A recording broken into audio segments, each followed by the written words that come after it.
ability, systemic conduct by elections scheduled within the next 2 months, while also creating a toxic working environment at the Commission.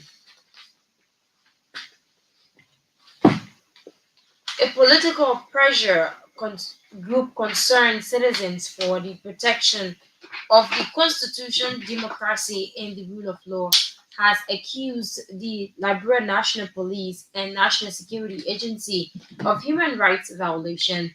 The group, in a release demanding the immediate release of Thomas Edry, Andrew Lawson, and others allegedly detained unlawfully.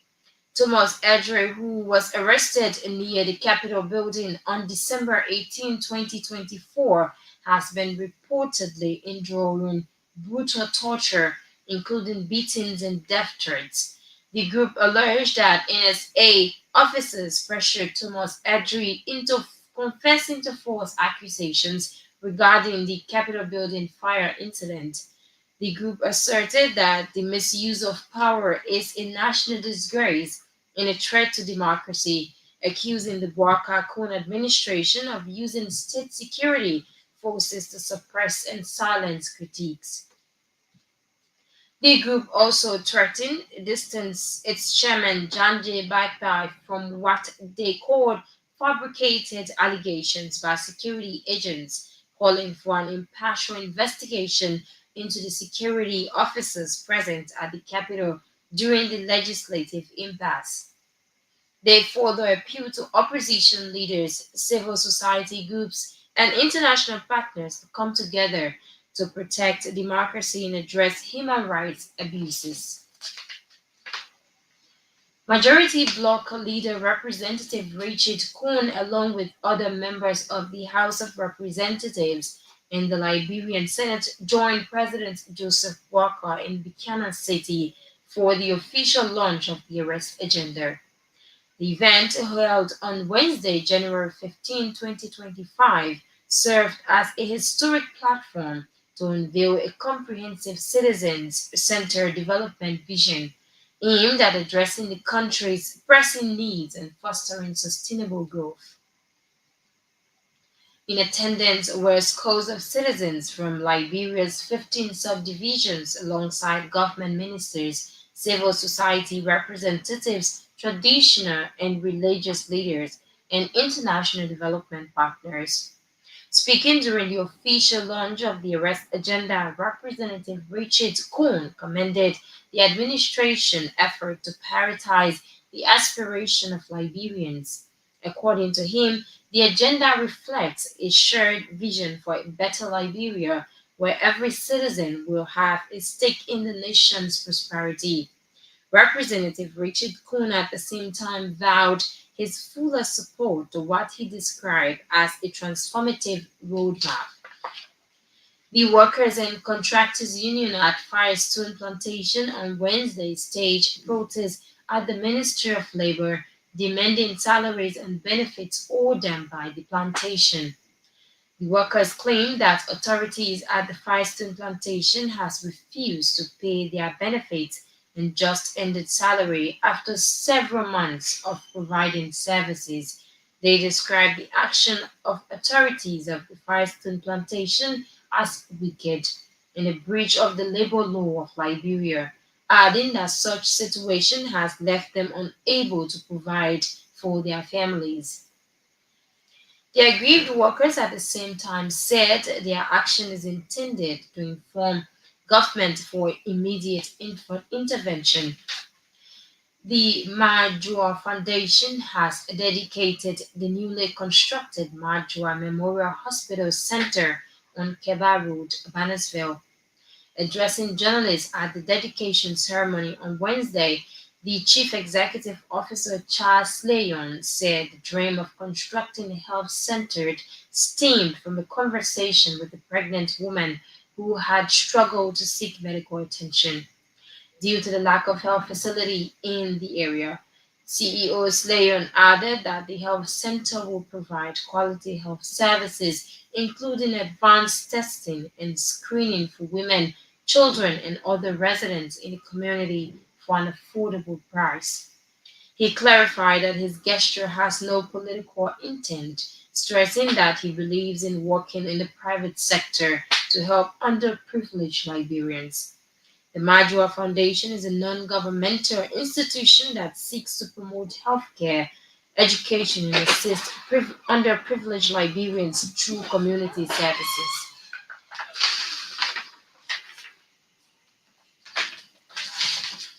As the Bwakakun administration marks 1 year of its administration, marketeers continue to express disappointment over hardship of the economy. Speaking to Kear News Wednesday, the marketeers said the inception of the Bwaka's administration, they continue to experience several hardships, adding that commercial activities continues to get worse. The marketeers, in separate remarks, said during past regime things were much better than the current regime.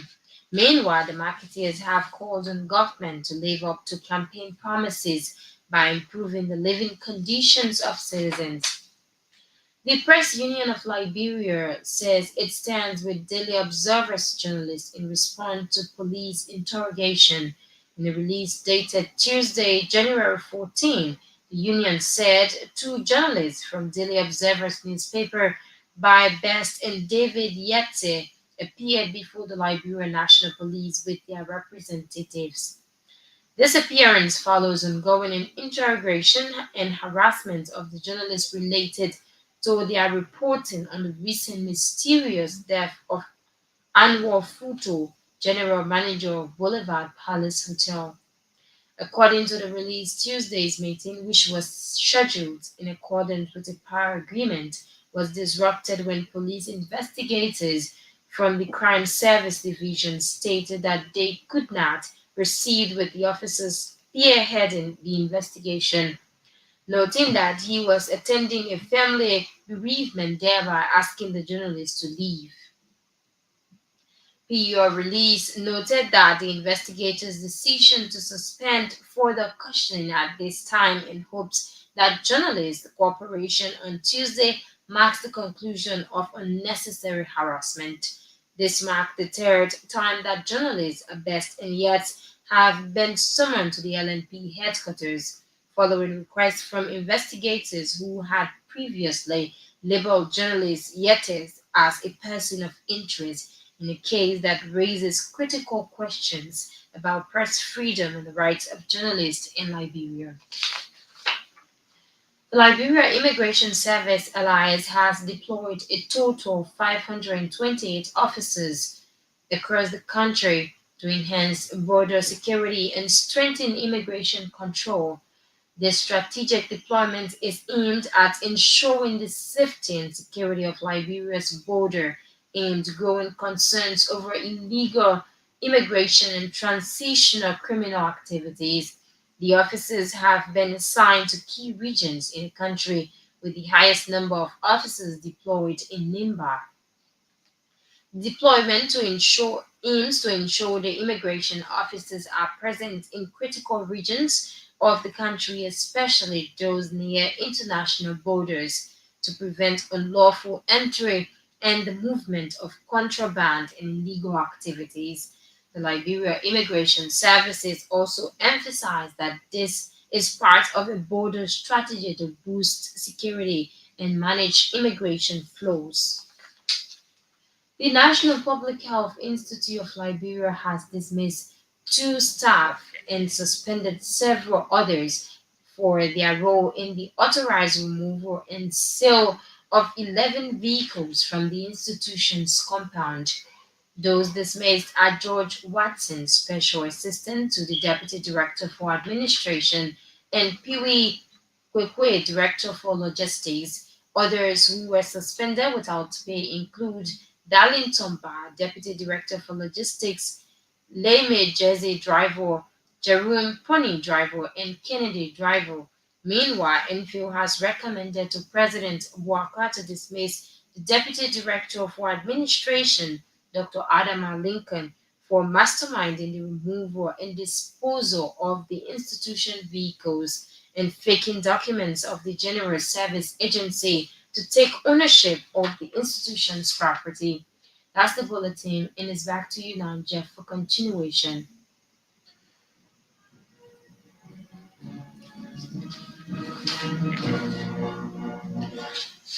Many thanks to Maria Majal for the news bulletin. It is regularly featured on Care Newsline. Top stories we're following tonight. Government of Liberia launches a rest agenda for inclusive development.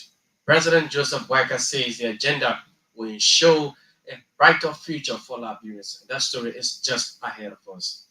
Bomi County Senator attributes underperformance of Waikai Kone's administration first year to lawmakers' carelessness to perform their oversight responsibility.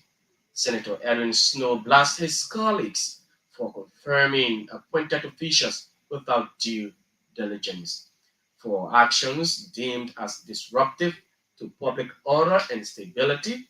President Joseph Boyka suspends NEC chairperson Madam Debbie Etta Brown Lassana. And in foreign news, Mozambique's new president, Daniel Chapo, has been sworn in at a low-key ceremony in the capital, Maputo, that was marred by an opposition boycott following heavily disputed elections.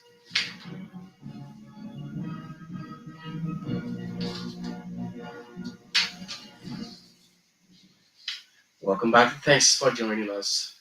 Today's first development. Government of Liberia has launched the National Rest Agenda for Inclusive Development.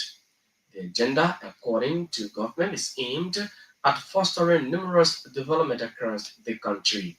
Delivering the keynote address during the launch of the agenda in Buchanan Grand Bassa County, President Joseph Boyka said the agenda is a roadmap of the government to ensure brighter future for Liberians.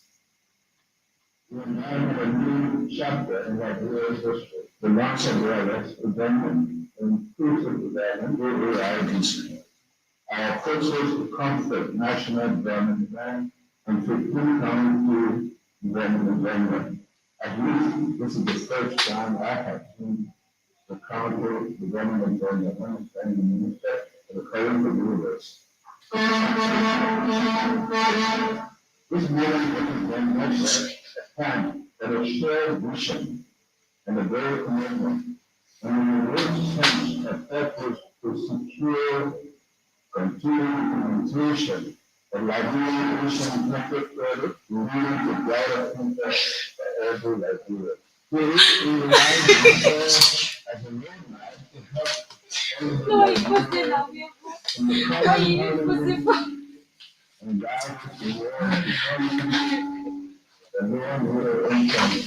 The plan goes on the level learning and accomplishment of initiatives, Ano ba including yung poverty tapos? reduction strategy, the addressing confidentiality, the program of disparity in development, to examine and avert solutions that prioritize inclusiveness, sustainability, justice, governance, and equality. Our nation has reached and resources yet continue to face significant challenges such as high unemployment, low local to widespread poverty, poor infrastructure, and structural inequality.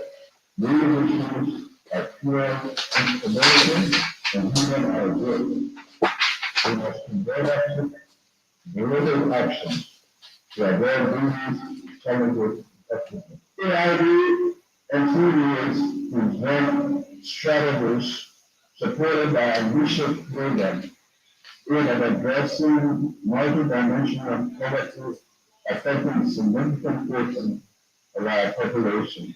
The AID calls The voice of Liberian President Joseph Boakai.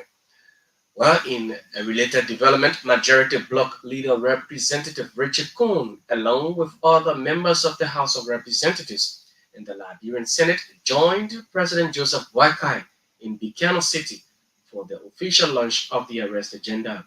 Speaking during the official launch of the agenda, Representative Richard Nangwe Coon commended the administration's effort to prioritize the aspirations of Liberians. According to him, the agenda reflects a shared vision for a better Liberia where every citizen will have a stake in the nation's prosperity.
The voice of the majority bloc leader at the House of Representatives and controversial Speaker of the 55th Legislature, Richard Cohen. Bowman County Senator Edwin Snow has admitted to lawmakers falling short of their oversight responsibilities in the first year of the Unity Party led government, leading to non compliance and poor leadership at some ministries and agencies. According to Senator Snow, lawmakers, especially those from the upper house, have been accommodative to the Waikakun's administration, confirming some appointed officials without due diligence. I think sometimes we drop the ball on oversight. Um, Sometimes, and I will start with the Senate. The first year of the Unity Party regime, this government, 2004, we were very accommodating in the Senate. We didn't have this to I vote yes for all. So like when we do confirmation hearing, they'll bring 20 names and we'll confirm all 20. So because in the Senate we have to vote on the record, we're supposed to vote, call your name, and vote for you. Call Karen, we vote for Karen. But because it gets long now, we just say we can do one platform saying vote yes for all. So we're very accommodating, and I think we bend backwards too much. Like we were saying, it was a honeymoon period. So that oversight, that oversight role, there were agencies of government that, for example, myself, I have for responsibility over the hydrocarbon sector. Local, for example. I mean, I've written them several letters, I've asked them for information, I've called them. They've been very, very, I don't know what to say, for lack of better words, very, and sometimes we just say, but the current head of the car is a former legislator. So you expect that he will understand the powers of the legislature. So we decided in this time, this second year, it won't be business as usual. We kind of decide. Because you see, Chief, when something goes wrong in this country, how many times you see people go to the executive mansion to demonstrate? Or go to the Capitol building? Because it's your representative. So I think we've been very not so strong on oversight. Lawmaking aspect, we lack capacity, and we have to be blamed for that. But we pass the budget. Our staff are not well paid. Actually, like you now, for example, coming in my office, I think the highest chief of staff in the building makes under $1,000. Yeah, it's long so. And the legislative chief of office staff. Meanwhile, the Bomi County lawmaker has highlighted some efforts of the government through the Ministry of Finance and the Liberia Revenue Authority on budget execution and increase in revenue generation. Yes, all of the people of us have been advocating for this. I think that will be the reality. Now the budget seems to be performing, and now I'm a opposition leader, but I admire someone that wasn't performing. I think the execution of the budget is performing much better. Revenue collection, I had a long talk with Didi Jana yesterday after his press meeting on another note when we started talking. Yeah, talking about the need to, and I support him for that. You know, NRA, we should give them more money because he assured me, said, look, if you guys give us the money we need, we're asking for at least additional $6 million. If we can get that money, I can assure you we can hit the budget to $1 billion.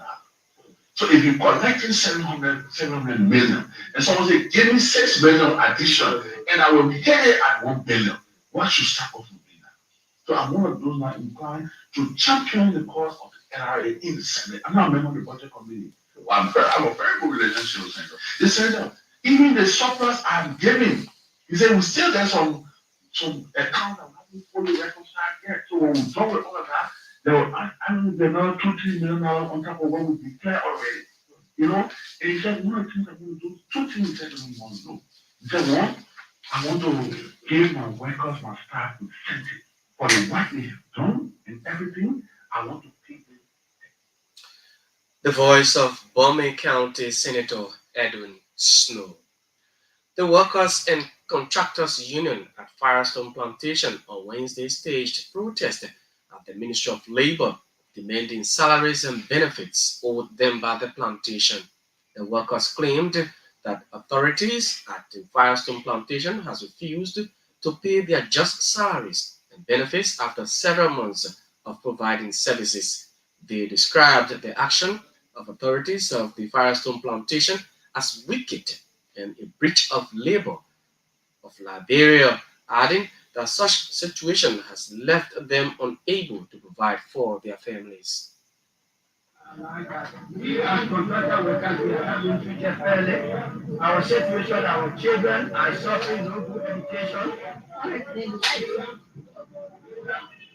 we are not getting the fair treatment of our labor.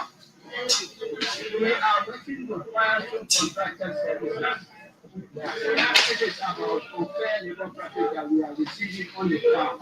Currently, we go to work for the you don't have to man, you don't want to advocate for your life.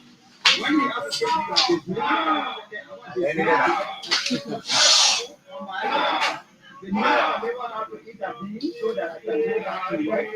I've been an old employee for 10 years, they pay me off.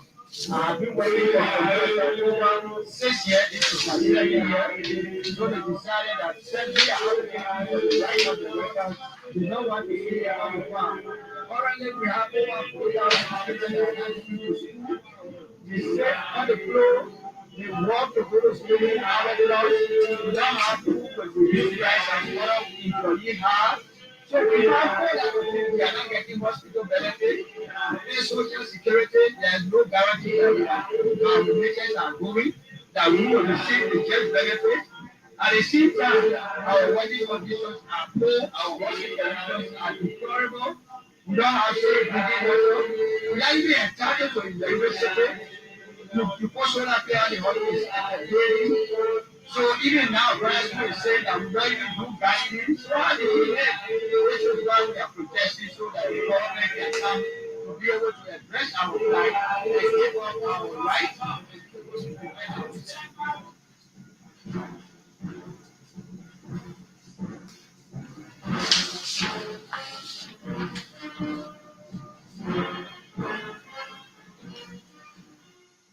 The voices of some aggrieved workers there at the Firestone Plantation. Well, in case you've just joined us, it's a reminder that you're listening to Care News Line. My name is Jefferson. We are anchoring this Wednesday, January 15, 2025, 6 p.m. edition. Top stories we're following tonight. Government of Liberia launches arrest agenda for inclusive development. President Joseph Waka says the agenda will ensure a brighter future for Liberians. Bomi County Senator attributes underperformance of Waikakon's administration first year to lawmakers' carelessness to perform their oversight responsibilities. Senator Edwin Snow blasted his colleagues for confirming appointed officials without due diligence, for actions deemed as disruptive to public order and stability. President Joseph Waiker suspends NEC chairperson Madam David Ethel Brown Nassana. In foreign news, Mozambique's new President Daniel Chapo has been sworn in at a low-key ceremony in the capital, Maputo, that was marred by an opposition boycott following heavily disputed elections. We're taking another break. We'll return. We'll bring you more developments. Please keep tuned.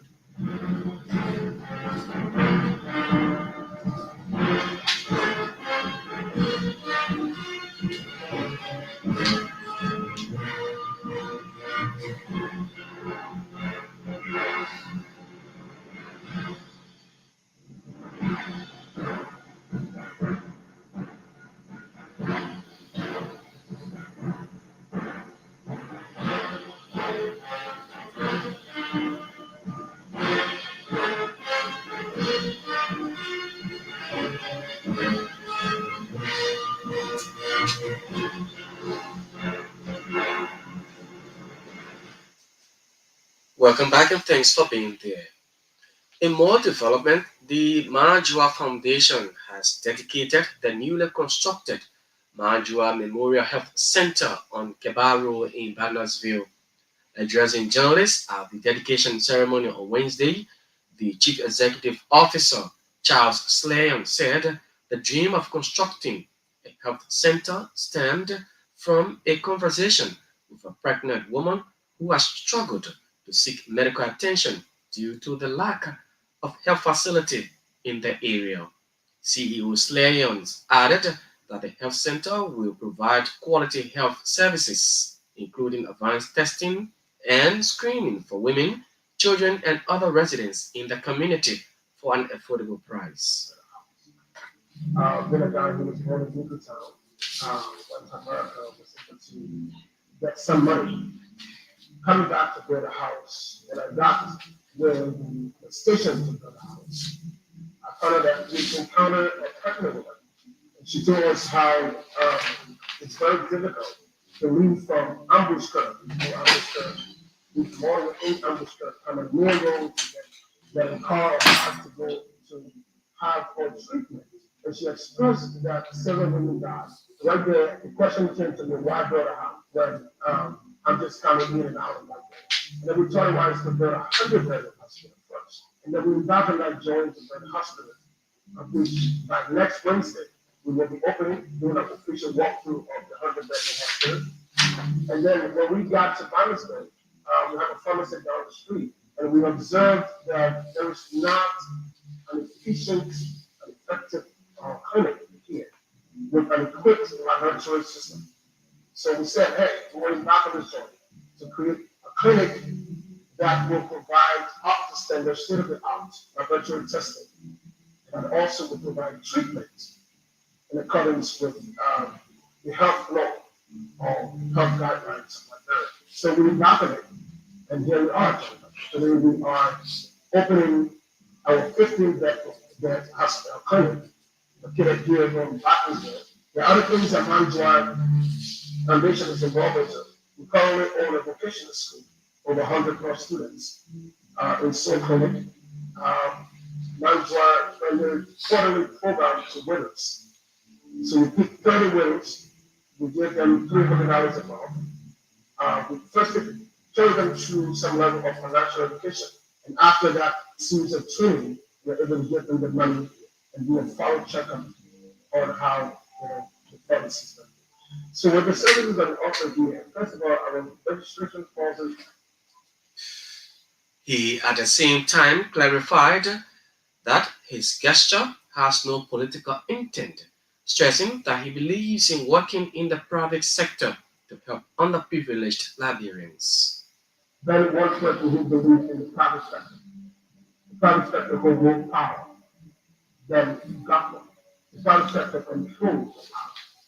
So there are people who don't know that within the United States, laws are supported by private sector companies from a third country. So why can't that be done in America? I think Even young people who are placed in the top to bring change to their country and community left this top and got into politics. Now they are nowhere. So my engagement with our people is promoted and it is opportunity to serve. Currently, it's just me and my wife. So when I went to the United States, I set a role model. The role model go to school, and school understand the market. After I understood the market, open my own company. Open up something in the United States that will support what we do here. And one of the two things is look at this also, the bit of education and economics. Charles Slewin is the CEO of the Majua Memorial Health Center. As the Workers' School Administration marks 1 year of its administration, marketers continue to express disappointment over the hardship of the economy. Speaking to Kear News Wednesday, the marketers said since the inception of the Workers' Administration, they continue to experience severe hardship, adding that commercial activities continues to get worse. The marketers, in separate remarks, said during past regimes, things were much better than the current regime. The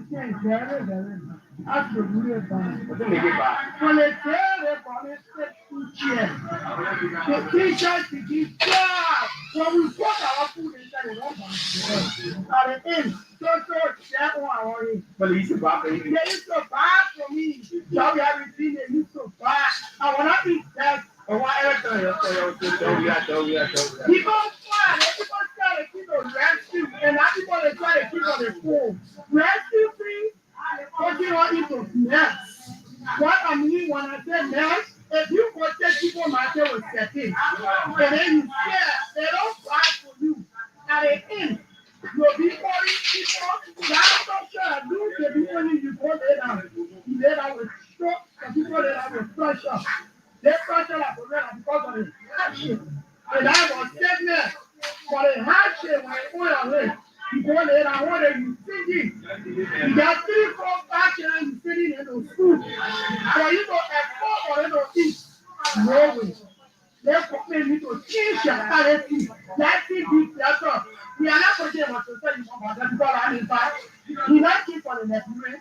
You keep on the parents, but you not treating all the God. Seriously, we are not getting the effort for him.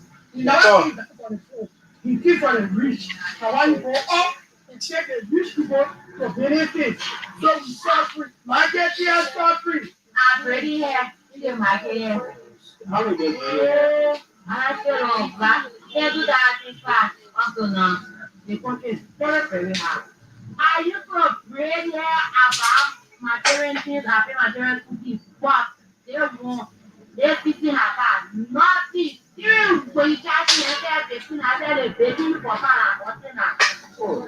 I tell you, everything, So what about government? I'm telling you. The voices of some marketers there speaking to Care Newsline. In foreign news now, Mozambique's new president Daniel Chapo has been sworn in at a low-key ceremony in the capital Maputo that was marred by an opposition boycott following heavily disputed elections. In his first presidential address, Chapo, 47, pledged to devote all his energies to promoting unity and human rights in a nation scarred by post-election violence. A local civil society group says that more than 300 people have been killed in clashes with security forces since elections in October. 8 people were killed by police on Wednesday as they protested against the inauguration. Dr. Wilkie Diaz, head of election observer group Plataforma Decided told the BBC most of the victims were supporters of defeated presidential candidate Venancio Mondlane, who had called for a national strike in defiance of Chapo's taking office. In light of Mondlane's appeal, most businesses in Maputo were shut on Wednesday and the streets were largely deserted. Chapo had won the election with 65% of the vote, extending the 49 year rule of the Free Limo Party. Well, with that foreign development, that's how we come to the near end of today's edition of Care Newsline. Before we leave, a relook of our major stories. Government of Liberia launches a rest agenda for inclusive development. President Joseph Waka says the agenda will ensure a brighter future for Liberians. Bomi County Senator attributes underperformance of Waka Kun's administration first year to lawmakers' carelessness to perform their oversight responsibility. Senator Edwin Snow blasts his colleagues for confirming appointed officials without due diligence. We brought you that development for actions deemed as disruptive to public order and stability. President Joseph Whitecard suspends NEC chairperson Madam David Etta Brown Lassana. In foreign news, Mozambique's new president Daniel Chapo has been sworn in at a low-key ceremony in the capital Maputo that was marred by an opposition boycott following heavily disruptive elections. Many thanks to all of you for playing the listening role. Maria Majalo was here with our local developments. Calvin Grace, our control and produce the sound. Sam Mobile coordinator. On behalf of the team, my name is Jefferson. We are represented. Good night.